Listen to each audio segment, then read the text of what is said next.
السلام علیکم، welcome to my channel horror village. تمام ویڈیوز اپڈیٹس کے لیے ہارر ولیج کو سبسکرائب کر کے بیل نوٹیفیکیشن کو آن کر دیں۔ تو آئیے سنتے ہیں آج کی ویڈیو میں کسی کی زندگی پر بیتی سچی اور ناقابل یقین کہانی۔ دادی نے وعدہ کر لیا اور بتایا کہ انہیں کچھ دیر کے لیے اس کمرے میں تنہا رہنا پڑے گا، تب وہ کچھ بتانے کے قابل ہو سکیں گی۔ وہ اندر چلی گئیں اور امی ہال کے باہر بیٹھ گئیں۔ ابتدا میں کچھ دیر کے لیے مکمل خاموشی رہی، پھر ایسی آوازیں سنائی دینے لگیں جیسے گندم کے پتے ہوا میں اڑ رہے ہوں۔ یہ شور بتدریج اونچا اور کئی آوازوں میں بدلتا چلا گیا۔ امی نے گھبرا کر ہال کا دروازہ کھول دیا۔ کمرے میں خوفناک شور بدستور جاری تھا۔ ہوا اتنی سرد اور تیز تھی کہ رونگٹے کھڑے ہو جاتے تھے۔ دادی سکتے کے عالم میں ایک کرسی پر بے حس و حرکت پڑی تھیں۔ امی گھبرا کر آگے بڑھیں اور ان کی ہتھیلیوں کو رگڑنے لگیں۔ اچانک ابا اور دادا کمرے میں داخل ہوئے۔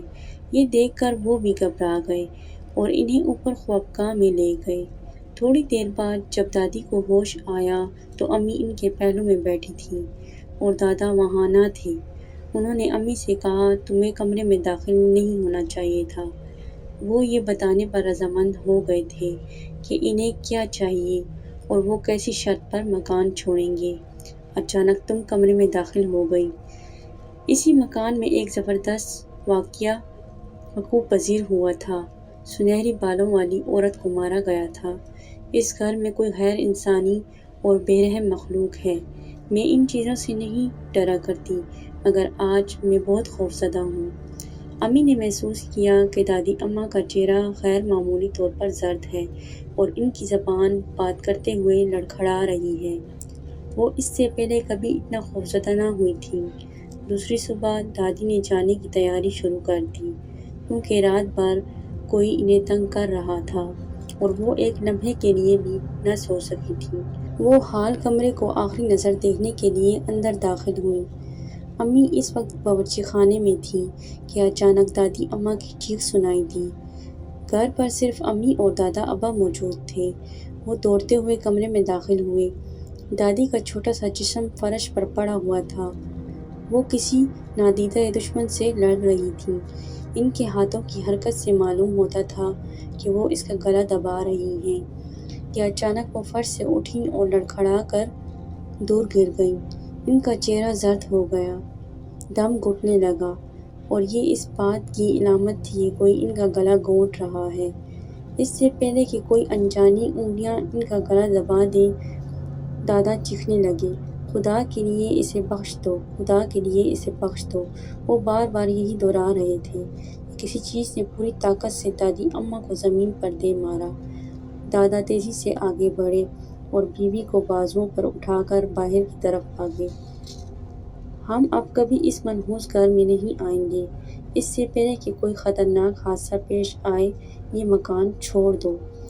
امی جب دادی اماں کو الوداعی بوسہ دینے کے لیے جھکیں تو انہوں نے سرگوشی میں کہا کہ میں اس سنہری بالوں والی خاتون سے مصروف گفتگو تھی کہ میں نے اس کے پیچھے ایک خوفناک مخلوق کو کھڑے ہوئے دیکھا۔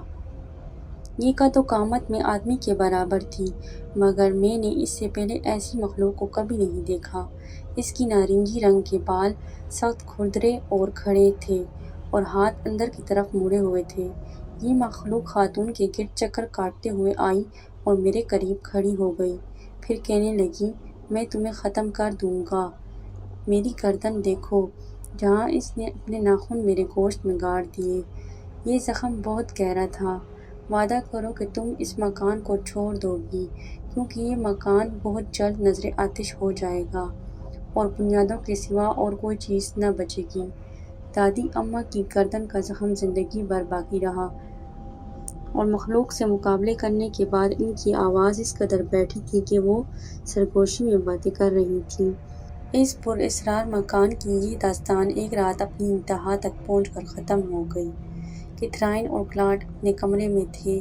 کیتھرائن نے حسب معمول اپنے بال صاف کیے اور بستر پر لیٹ گئی۔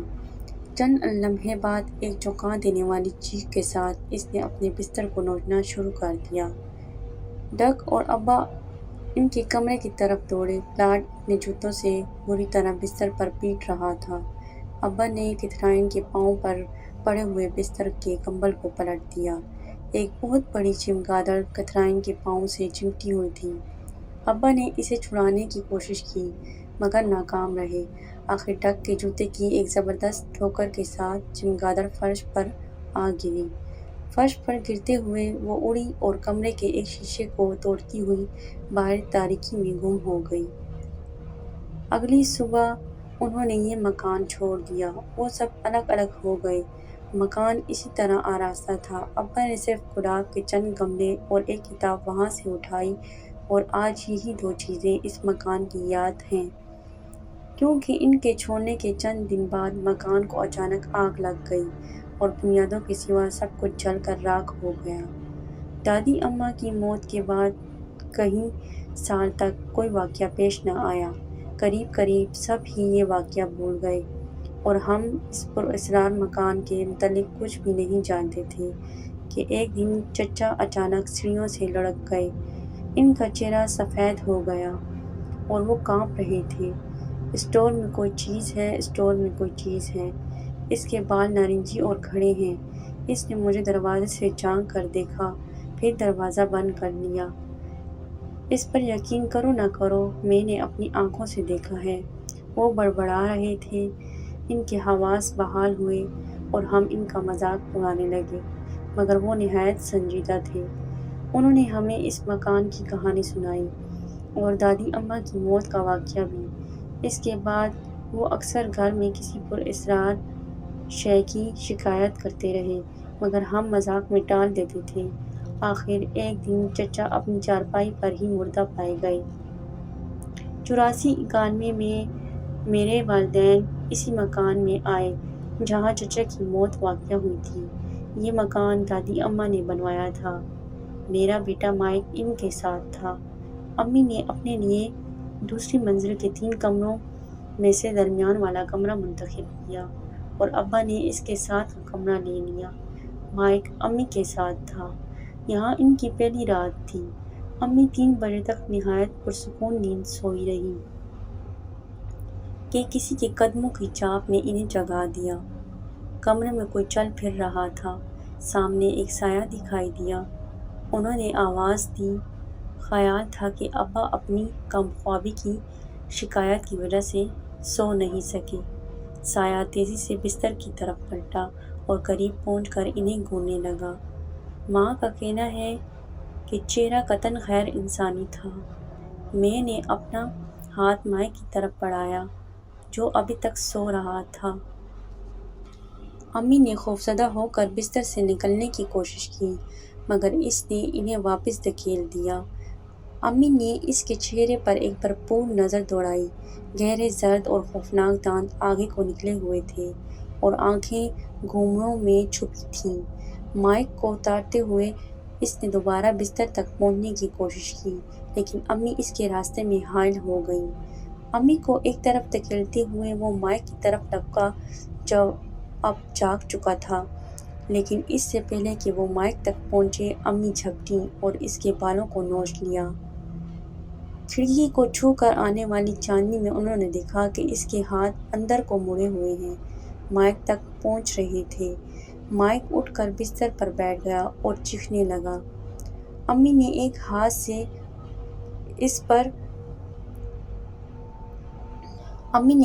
سے اس پراسرار مخلوق کے مکروہ چہرے پر دھڑا دھڑ مکوں کی بارش کر دی اور بالوں سے کھینچتے ہوئے بستر سے دور لے گئیں۔ وہ ابا کو آوازیں دے رہی تھیں۔ اچانک امی کے سر پر ایک زبردست چوٹ پڑی۔ وہ لڑکھڑا کر گر گئیں اور پراسرار مخلوق دوبارہ بستر کی طرف پلٹی۔ امی نے چھلانگ لگائی اور اس کے سامنے آ گئی۔ مائک تک پہنچنے کے جنون میں اس نے بستر کو اپنی طرف کھینچا لیکن اس کے بال پھر امی کے ہاتھ میں آ گئے۔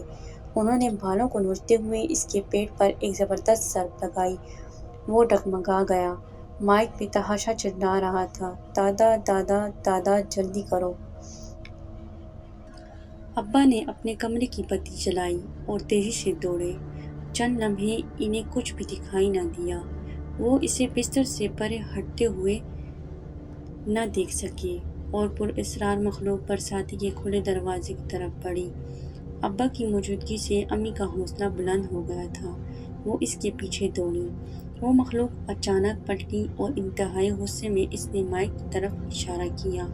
امی نے گھبرا کر پیچھے دیکھا۔ مائک بخیریت تھا۔ جب انہوں نے دوبارہ برساتی کی طرف دیکھا تو وہ دور نکل گئی تھی۔ چاندنی میں امی نے دیکھا کہ اس نے ایک عجیب لباس پہنا ہوا تھا جو ہلکے رنگ کے تنگ سے چوغے پر مشتمل گھٹنوں اور کونیوں تک لمبا تھا۔ ننگے بازوؤں پر لمبے بال تھے۔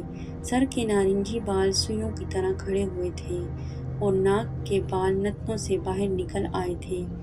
ابا نے امی کے اشارے پر برساتی کی طرف دیکھا۔ صحن سے 20 فٹ کی بلندی پر اسی کمرے میں سوائے سونے کے کمرے کے کوئی دوسرا راستہ نہ تھا، لیکن انہیں کوئی چیز دکھائی نہ دی۔ تاہم ایک مدفن گوشت کی بو سارے کمرے میں پھیل چکی تھی۔ اس حادثے کے بعد ابا کے سوا کسی کو بھی اس کمرے میں سونے کی جرأت نہ ہوئی۔ وہ اس پراسرار مخلوق کی واپسی کے منتظر تھے، لیکن وہ کبھی نہ آئی۔ 95-91 میں ہم نے یہ مکان بیچ دیا، لیکن آج تک میں اس واقعے پر حیران ہوں اور سوچتا ہوں کہ کیا انجانی قوتیں ایک جگہ سے دوسری جگہ جا سکتی ہیں؟ کیا ان کی دشمنی نسل در نسل چلتی ہے؟